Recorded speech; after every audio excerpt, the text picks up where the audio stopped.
الله يا الله.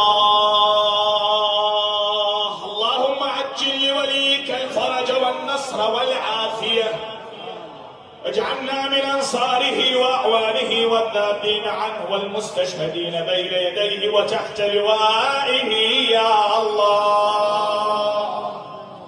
اللهم أرنا الحق حقا وارزقنا اتباعه، وأرنا الباطل باطلا وارزقنا اجتنابه يا الله.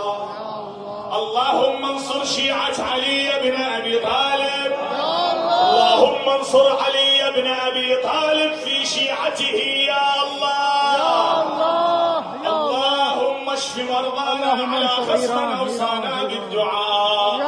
اللهم اشف مرضانا، اقض حوائجنا، يسر امورنا، لا تسلط علينا من لا يخافك ولا يرحمنا. عند حاجه هذا امير المؤمنين قدامك يا مولاي، يا ابا الحسن والحسين، يا سيدنا ومولانا، إنا توجهنا واستشفعنا وتوسلنا بك إلى الله وقدمناك بين يدي حاجاتنا سوية، الأيادي مرفوعة يا وجيها